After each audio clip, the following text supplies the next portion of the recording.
which of Allah's favors can we deny? Above all creatures He chose us to be high. To Him we belong, to Him is our return. Life in this world is only a sojourn. To the angels He commanded that man be respected. Shaitan heeded not, and so was he rejected. Compared to the angels, we are but clay. As long as Allah we obey, we'll not go astray. Bismillah ar-Rahman ar-Rahim. Assalamu alaikum wa rahmatullahi wa barakatuh. Welcome to our show, Islamic Law Today. Thank you for being with us today. I would like to welcome Professor Muhammad Naem Asaee for being with us. Professor Muhammad Naem Asaee is a professor in several American universities and a permanent member in the Fatwa Committee in North America. You can communicate with us and call us in the second and the third segment through our phone number is 00202 38 555 248 and 249, or you can write to us through our email islamiclawtoday@huda.tv. Professor Muhammad, in the previous episode we were talking about applying the Islamic law on the non-Muslims in a Muslim country. If we talk about, because we had several questions from our viewers asking about what about the rights as citizenships if we want to apply the Islamic law. Is there the citizenship in Islam regarding how to deal with the non-Muslims in their Muslim country is better than the citizenship concept in for example, in the Egyptian constitution that they want to apply? بسم الله الرحمن الرحيم الحمد لله رب العالمين والصلاة والسلام على سيدنا محمد وعلى آله وصحبه أجمعين. اللهم يا ربنا لك الحمد كما ينبغي لجلال وجهك وعظيم سلطانك. سبحانك لا نحصي ثناء عليك أنت كما أثنيت على نفسك. اللهم إنا نسألك علما نافعا وقلبا خاشعا ودعاء مسموعا متقبلا. اللهم إني أسألك أن تجعل أعمالنا ونياتنا وأقوالنا كلها خالصة لوجهك الكريم برحمتك يا أرحم الراحمين. اللهم فرج الكرب عنا وعن المكروبين ونفس الهم عنا وعن المهمومين وفك أسر المأسورين وأحسن خلاص المسجونين وارفع الهم والغم عن الإسلام والمسلمين في مشارق الأرض ومغاربها برحمتك يا أرحم الراحمين. أما بعد. We have said in the last episode about the status of the non-Muslims people within a Muslim state. And we did explain by the mercy of Allah subhanahu wa ta'ala how much Islam is so wise and so deep in the understanding of this relationship between non-Muslims and Muslims within the Muslim state. And we said that this is meant to be this way. Allah subhanahu wa ta'ala won't, by His rules, by His Islamic law, by His Sharia, to make everything possible, or maybe every method possible to make a bridge between Muslims and non-Muslims. And one of these methods is to allow non-Muslim to live within the Muslim state with Muslims. They are going to live with them, they're going to watch them, dealing with them. Muslims can marry from them. They are going to live the normal life. They're going to see Muslims, how they are acting in their life, how they are managing their situations in different aspects within the Islamic rules. And nothing better than practical way to prove your point.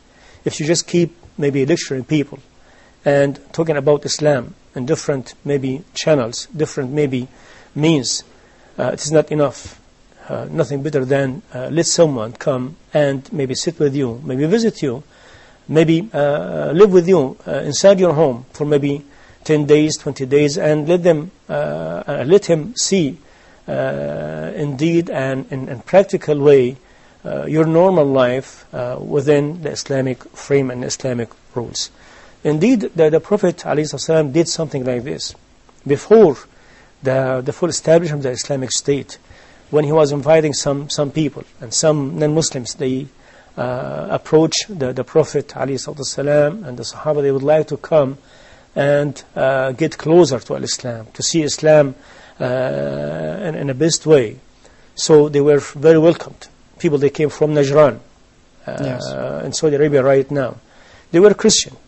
And the Prophet ﷺ, did reserve a special place in his masjid. As you could imagine that at that time, his masjid, his mosque was maybe the 5 stars hotel.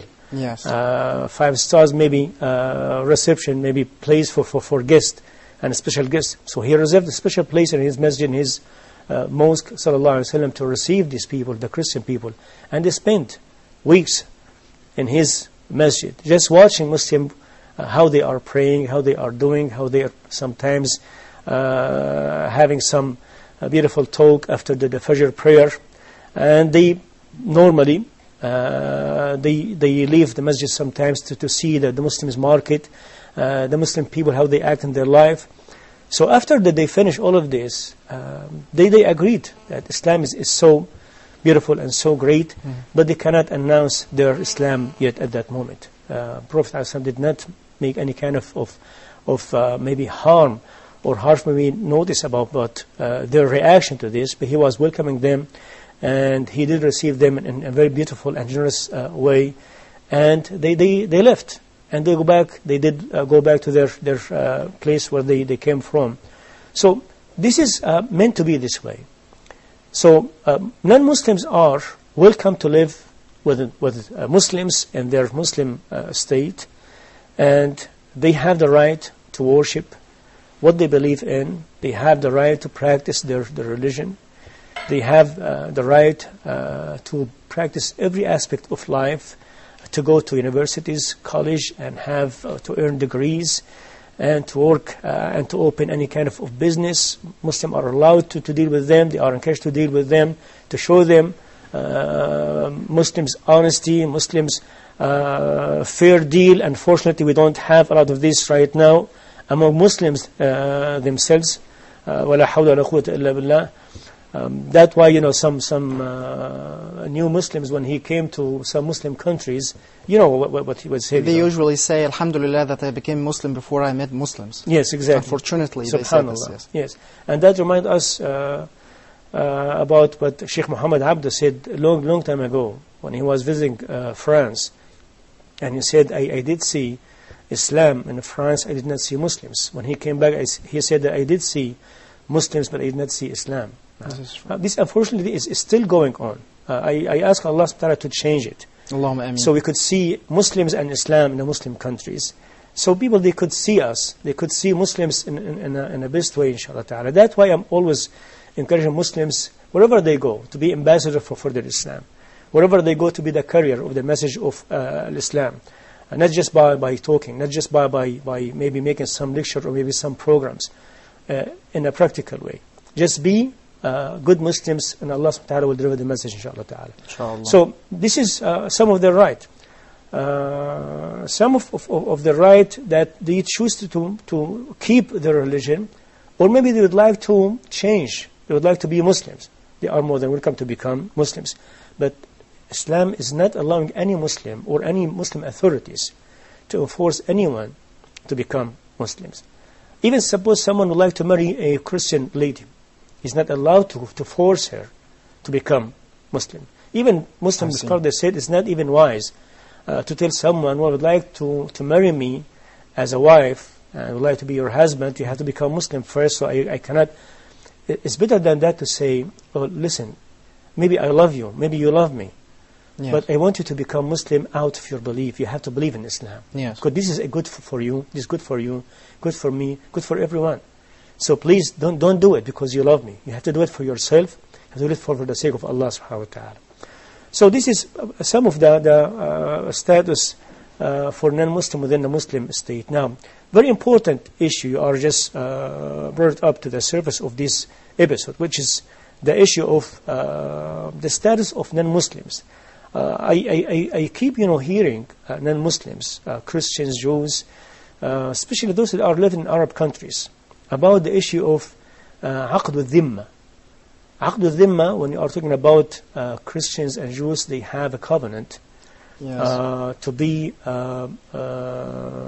like singled out, according to some wrong understanding, from the rest of the Muslim citizens in the Muslim state.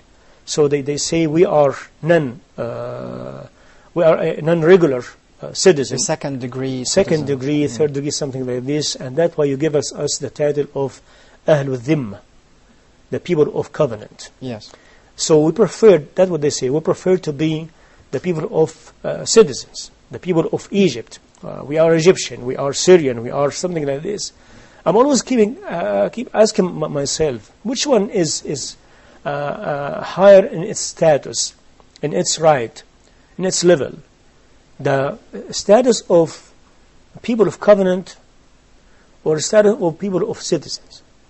So if you say that I am a citizen of Egypt, or saying I am under the covenant of Islam, which means here you are under the covenant of Allah and His Messenger sallallahu alaihi wasallam. People of covenant means literally that Allah subhanahu wa ta'ala is giving the Muslims, people, a commandment, an order to protect these people and to keep these people with their right within the Muslim state under His own protection subhanahu wa ta'ala. And the one who is going to execute this protection is the Prophet sallallahu alaihi wasallam when he was there. And after him, everyone has to act on behalf of the Prophet sallallahu alaihi wasallam to give these protections to non-Muslim people in the name of people of covenant. So, when you are comparing now between people of covenant and Egyptian citizens being given by the local law, the local maybe rules, the local maybe or the man-made status, but people of covenant is being given by Allah subhanahu wa ta'ala. So it's Allah made. It's Allah made status. Allah is giving them this status. It's very, very high status. And that if any Muslim does harm any of these people, Allah subhanahu wa ta'ala has warned him, and the Prophet ﷺ has warned this person to be punished. And he will be punished here during the Muslim state and authorities, and he will be punished in the Day of Judgment because he broke that covenant Allah gives subhanahu wa ta'ala these people. So I'm always saying that people of covenant is higher in its status and its right than the status of citizen. But at the same time, is there any contradiction between this and that? No, there's no contradiction. You could say that this Jew or Christian, he's a citizen of the Muslim state, but adding to that, plus he has that status. So he has double status. So in another word, they have the same right as a citizen, plus add to this protection from Allah and His Messenger. Exactly. They have the right to have the passport, to travel, to live, to own, to have the ownership of, to vote, business, and to be acting like regular people, but extra status being given to these people. Why?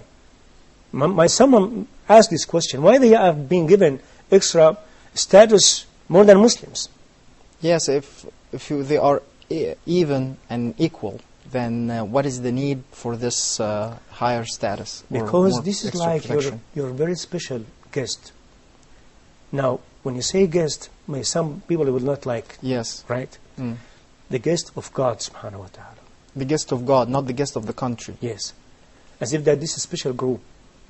Allah gave them special status, and to give them special attention, special care, special look and thought, because Allah did not allow them to live with you, allow you to live with them for nothing. You are the carrier, deliverer, so you have to treat them like a special guest by the status and by the covenant of Allah subhanahu wa ta'ala. If you please can give me just one or two example of what, like from the Sharia law, what did the Sharia law give them that in the citizenship they will not have? Something will make them feel, oh, that will be better. That will be better. Not that I'm Well, if you talk now about the second item in this episode about the issue of jizya, Okay. you see that they have better situation than Muslims. Jizya, which Jizya is like means the that taxes. kind of fee. Okay. They are paying it yearly for their own protection. Okay. Not protection within the Muslim state. No, protection from outside. I see. Within the Muslim state, they have enough protection, because this is like an obligation. The moment you agree to let them live with you, and the moment Allah subhanahu wa ta'ala allow them to live with you, they have already the protection within the Muslim state. Yes. But this is a fee like to share the Muslim state in some expenses to defend the country against any enemy. Okay. Now, if you look, compare between what non-Muslim pay every year and what Muslim pay every year, you'll find definitely That the Muslim pays more paying more. than the And they are non-Muslims. obligated more to pay and share than non-Muslims. Okay. And this is meant to be this way. Okay, we will continue this point because it's a very important point, inshallah. After the break, we will go for a quick break and we'll come back. So please stay with us. We have more to say. Which of Allah's favors can we deny? Above all creatures, He chose us to be high.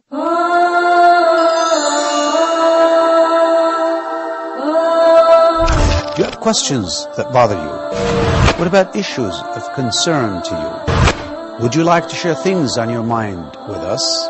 Are you interested in solutions based on an Islamic perspective?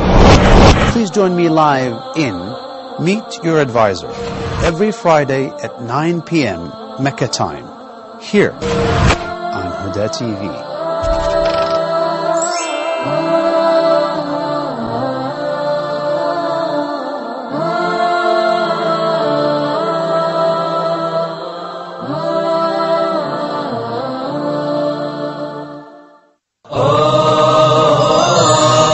Be proactive.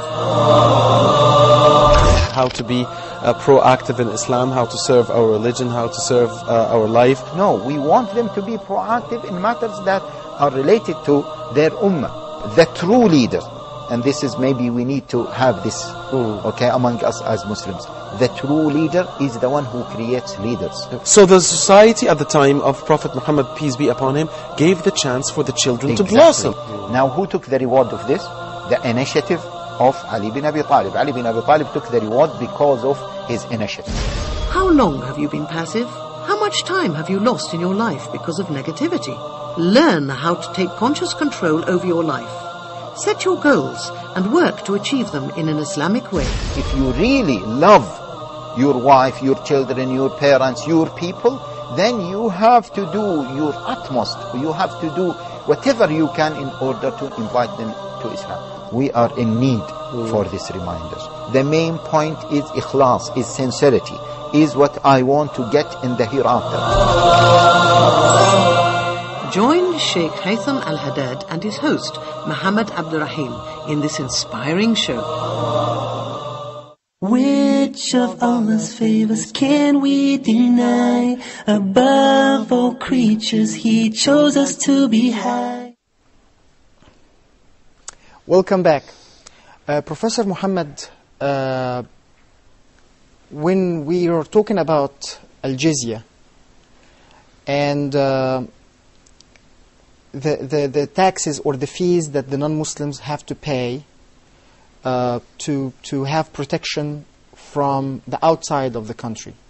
This is what we were talking about. Some people will say why they have to pay anyway, and the Muslims. But you mentioned at the end of that segment that if we made the calculation, we will find that the Muslims will pay more than the non-Muslims from this fee. Yes. So would you please clarify this part? It is obvious wherever you go in this world right now. Let's just put aside for a little bit what we are talking about right now. If you go to any country, any place in this world, anyone lives in any place, his residency, whether that his residency was like a citizen of that country or as visitor or anything like this, he is gaining, he is benefiting from being in that place, right? Yes. So obviously he has to pay something. He is taking something, he has to give something. Life is based on this principle. And Islam based one of his principles on this one. Al-ghunm bil-ghurm. If you are gaining something, you have to give something. So you take and you give. You give, you take. So if you are residing in any place in this world, you are enjoying. If you go to the park, United States of America, or any place, this park, you are enjoying being in that park, making some barbecue, having fun with your family. You cannot just say, I don't care about the maintenance of this park, right? I have to share, because you reside in that area. So they have to take part of your money to fix and maintain all these facilities, public facilities, right? Because you are taking something, you have to give something. So this is Islamic. This is a human logic. So when these people living in a Muslim state, Muslim people, they have to pay. They have to share in the expenses of the Muslim state to be able to enable the Muslim state to take care of its citizens, regardless of their religion, right? Yes.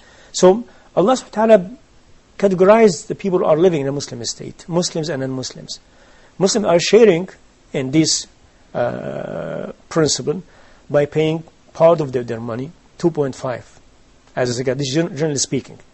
Generally speaking, 2.5. You have some other, maybe zakat, you pay maybe more than that. But generally speaking, 2.5.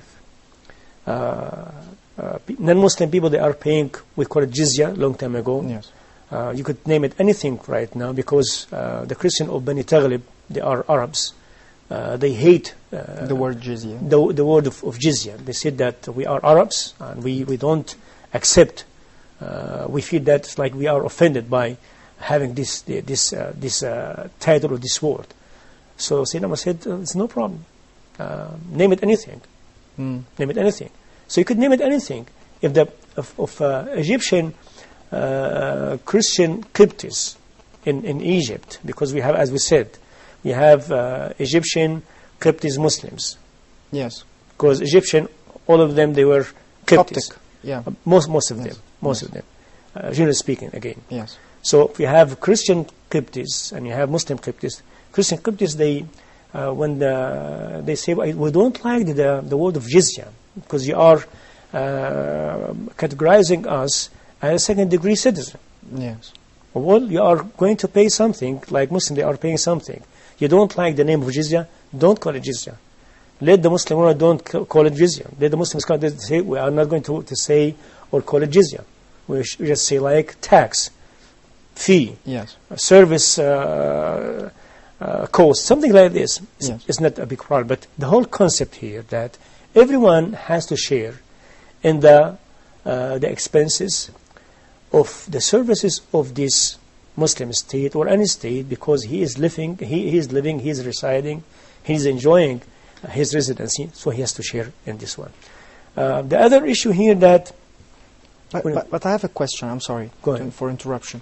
Some of the non-Muslims will say, but we are joining the military. We are sharing the protection against others from outside. Then why we should pay the fees or this jizya if this is for just protection from outside? Now, what we said is like part of the philosophy of like paying something. But if you ask like any citizen of any country, suppose that some of them are in the army, yes, like U.S. Army, U.S. Navy, something like this. They are still paying tax, right? Yes. So this is like double paying. I see your point. No, but some kind of money, nothing equal money. You need to have some money. You need to collect some money sometimes from maybe your own family to help someone, right? Yes. You are the head of this maybe tribe, the head of this family, the head of this maybe organization to help poor people, needy people, or from people. You said, don't support me by just talking and saying, and say we are going to be with you and support you. I need some money because we need to build something. We need to build some schools, some hospitals, some road, right? Yes. So money speaking and money speaks. So you have to have some money sharing, and the concept of sharing in the expenses of the services you are receiving from the state you are. So basically this fees, is it the equivalent of the zakah for Muslims, like the Muslims paying 2.5? You could put it this way. Muslims are paying the fees? Yeah, but you could put it this way. You could say at the same time Muslims are paying more than non-Muslim paying. Is there a certain amount for this fee? They have some difference among Muslims, correct, but it's like a very, very small amount compared to the 2.5. Okay. And who pays this fee? Not everyone. The one who is able to work. The one who is able only to work is the one who able pays to have some income, to earn money. Mm-hmm. Suppose someone he is poor, maybe he is sick. He was very healthy person and he got an accident. He's not able to work anymore, or maybe for temporary time he's not able to make money. So if a person that does not have an ability to make money, he doesn't pay money. I see. Not just this. We know as a fact, from Islamic law point of view, Muslim ruler is obligated to help non-Muslim if they don't have money to pay, and they are in need to some money to take care of their daily need, or their maybe life need or necessities, like getting married. Suppose a Christian young man, he came to the Muslim ruler and said, I don't have enough money to get married. Well, he does not pay the fee because he doesn't have money. Yes. He's a very needy person. But plus, he is in need to get married. Does the Muslim ruler would be in a good Islamic status if he said, well, I don't care about you? He has to.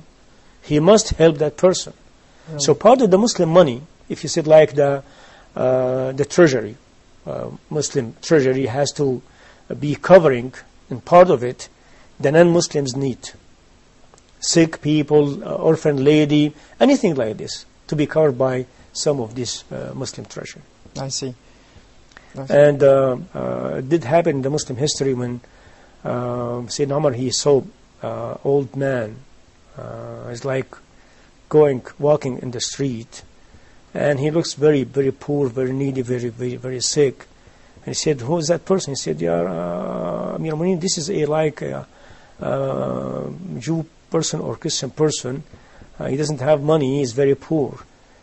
He said, you take money from him when he was young, when he was strong, and then you disregard him when he was in that shape. Give him money. And he gave his order for that person to be given money to cover his need. MashaAllah. And this is, they call it the Islamic in advance, and this is like the social security subhanallah, system. Just would like to say this word. Yeah. Yes. Islam was so advanced in that system before any country to come and claim this system. Yes, as a matter of fact, United States of America, one of the things that make it superior, they did look as legislators, at others' civilization, at others' law, rules, including Muslims' rules, Muslim history. They adopted many of this from Muslims. I see. And nothing wrong with that.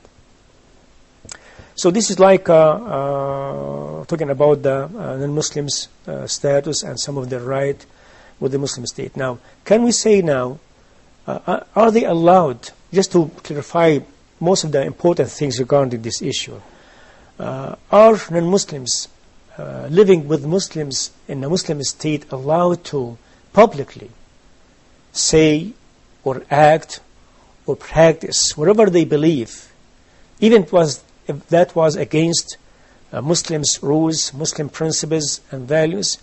What is the limit of this? Well, as we said, they are allowed to worship, yes, to keep their religion, to practice their religion, to have their own church, or maybe the temple where the Jewish they are worshiping. But are they allowed to go publicly and drink wine? Because this is one of the things that they believe that it's, some of them believe that it's not haram. This is not, it's not unlawful. The base here, not just for Jewish or Christians, even for Muslims, as we said in the other episode, any kind of act might cause damage or harm to the general and public interest is forbidden, whether coming out Muslims or non-Muslims. So if you are saying now drinking alcoholic drinks publicly would be causing some damage to the youth or maybe families, principles and values in the society, it is forbidden in Islam. And this is the issue, this is the case. Islam will not allow anyone, Muslim or non-Muslim, to go and drink wine. If he is a Muslim, he would be punished. Right? Yes. Because wine or drinking alcoholic drinks is unlawful. Yeah. For non-Muslim to go publicly and drink wine, he will be punished, not because it is unlawful to his religion, but because he is harming the whole society by making this publicly. So any act or saying might harm or cause damage to the whole society, or maybe harm the public interest, will be banned in the Muslim state according to this principle. And as a matter of fact, this is again and again, it's logic. And it's being practiced not just in a Muslim state or Muslim, maybe Islamic law mind and books. It is being practiced everywhere. In America, you cannot, or he cannot, any person, he cannot buy a bottle of beer in the daytime and take it without grabbing it with a bag, paper bag or Yes. or something like to cover it. Yes. He has to put it in something to cover the bottle of beer. Yes. And they say because we don't want to harm children, kids, families, so you have to keep it this way. I see. He is allowed to drink it at his home, but he's not allowed to show it, to expose it to outside. I saw this several times, and I never know why. Yes. Why is the reason behind that? They have it in the brown bag. Exactly. Yes. Now I understand. Yes. Now, would that be? This is regarding what is unlawful and might harm others. For example, in Egypt, they had the big issue about eating pork, and they when the swine flu happened. Would that be part of this? This is a joke. I don't know what happened exactly, but non-Muslims, they are allowed to eat whatever is lawful to according to their religion and their belief. They could buy it from their own stores. They could, eat it at their homes. They could make parties within themselves. We know out of experience, non-Muslims, when they live with Muslims and they have exchanged respect, no one is going to harm others' feelings intentionally. Like in Ramadan, most likely non-Muslim, Christian or Jews, they don't expose, their way of going against the Muslims practicing, just to provoke Muslims.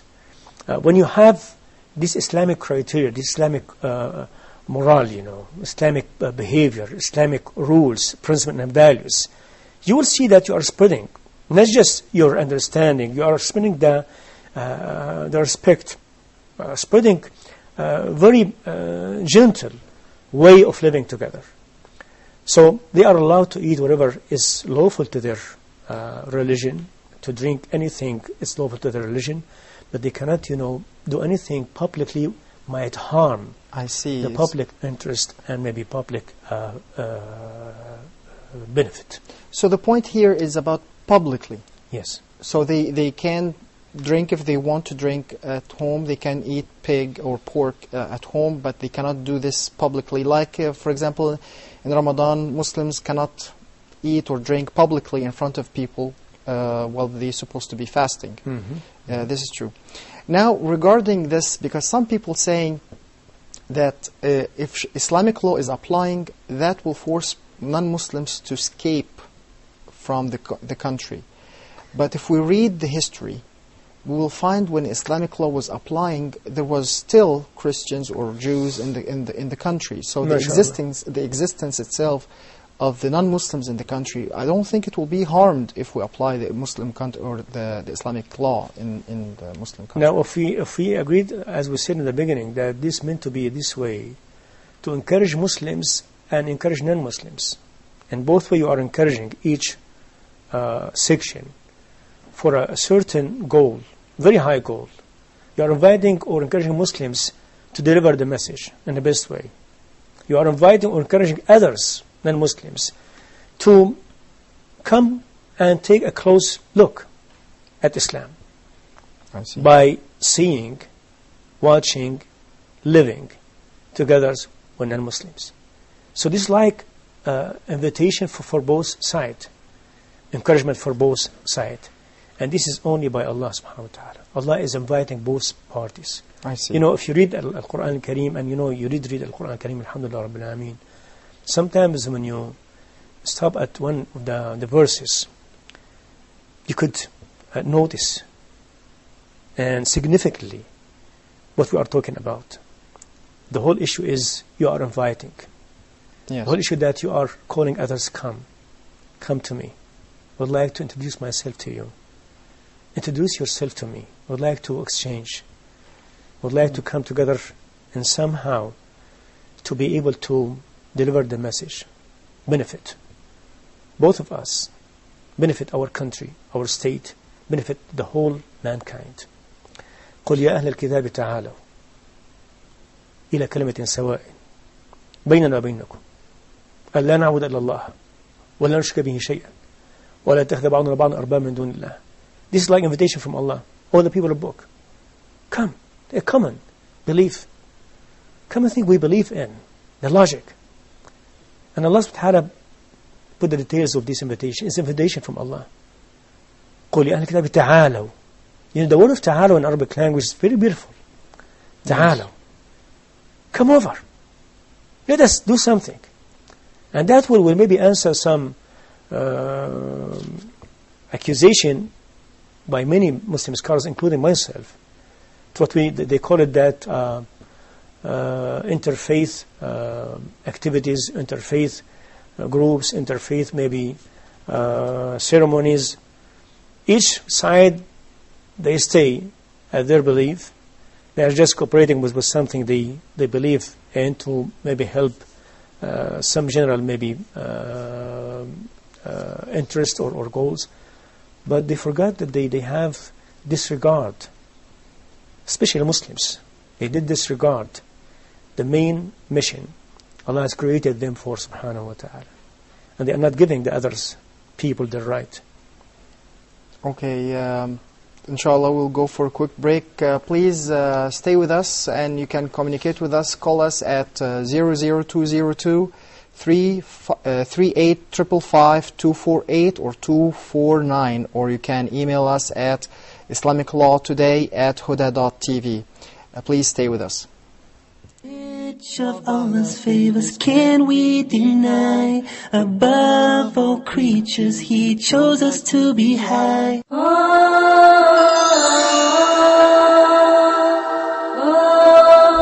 In your standpoint of view, are there specific or certain criteria to choose your spouse or a partner, to marry or not to marry? Maybe that's the question. Do we revise the quality of performance of our treatment between the family members as fathers or mothers? As they say usually, it's not what you say, it's how would you say it. Wouldn't you like to be a good storyteller for your kids? Neurobiologically speaking, child abuse and emotional trauma causes scars in the brain of the child, and this might be not easily healing. What's the exact job description of a father? Is it clothing, payments and feeding, or other important things? Well, I think the job description of a father is merely giving him love and care, self-confidence, giving him sense of security, and checking for the points of strengths to strengthen them. What about potty training and its planning? Oh yeah, actually, it's a state, it's a condition. Fatherhood is not a body or a person, it's a state.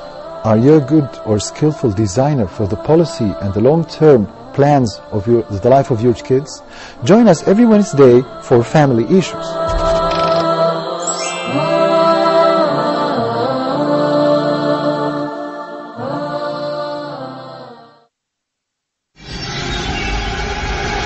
Dear viewers, Huda programs can be watched in the English section of the in-flight entertainment directory on board all Saudi airline flights, domestic and international.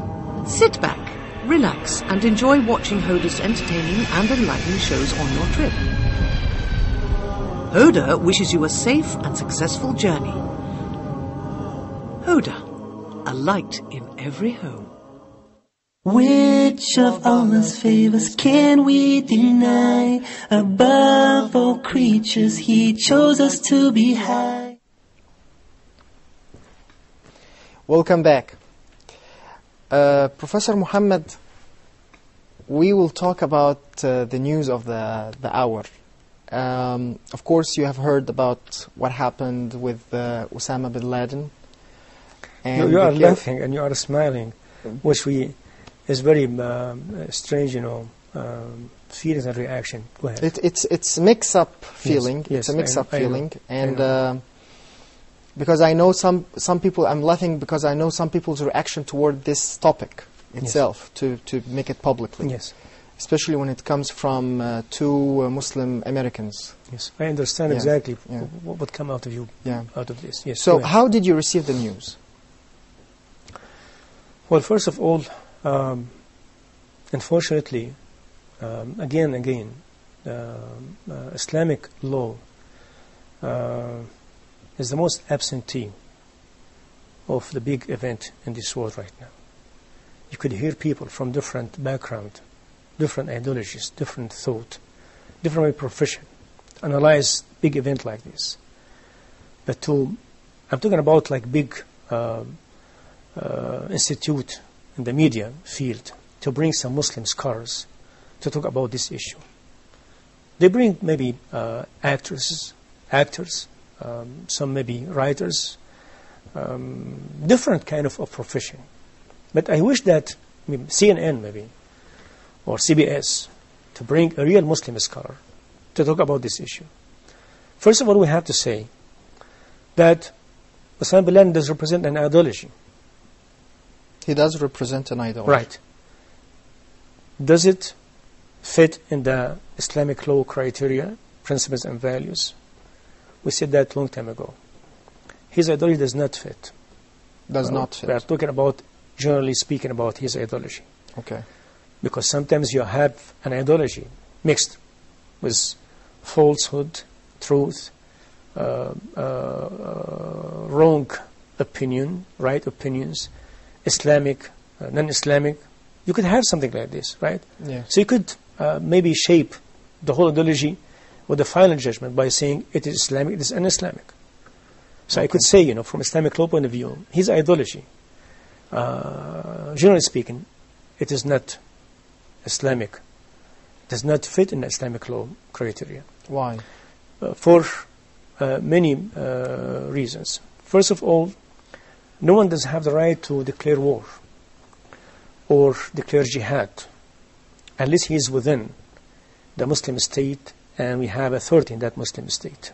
We have to differentiate between situation of declaring war or jihad against other state and defending your own country, your own state.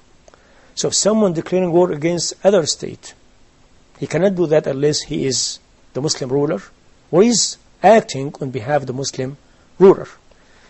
To have Muslim ruler to issue declaration of war, he has to have a state. Yes. And he has to have an authority in that state, which is not there. We don't have these conditions. So it is invalid declaration. Osama bin Laden or some other maybe people in the world, they don't have the authority from Islamic law point of view to declare war, declare jihad against other state because they don't have this authority. They are not within the Muslim state or within the Muslim authorities. I have a point here. Someone will tell you that Osama bin Laden was in Afghanistan, and with the Taliban, he was the ruler of Afghanistan, which is an Islamic state. Well, Afghanistan is, again, it's like chaos. Afghanistan does not represent state or authorities. They have tribes. And, we did not hear about Taliban even after the removal of or the departure of the Soviet armies, right? Yes. Before that, we have like 7 or 9 parties, Afghani parties. Arab, they were working with these people. They are trying to unite them. They fail to unite all of them. After they finish fighting the Soviet Union, they come back and fight each other. And we know, as a fact, they killed some of each other. And then Osama bin Laden has taken the opportunity of that to have this kind of situation, but he does not represent Muslim ruler status. He was not within a Muslim state, does have an authority to declare war against other state. So this is the first point. Now, we said that we have to differentiate between declaring or declaration of war or jihad against other state, if you have an Islamic reason for that, and defending your own country or your state. Suppose that someone did invade your country. You have the right to defend. You don't have to take permission from anyone. I see. It's like necessities situation. So just to clarify these two different or separate issues. Okay. The second thing, Islam does not, Islamic law does not authorize anyone to do what we call it the mass killing. We've been ordered by the Prophet ﷺ to have mercy on everything and to be worshipping Allah subhanahu wa ta'ala, God. Even we are killing or slaughtering a sheep or goat or chicken.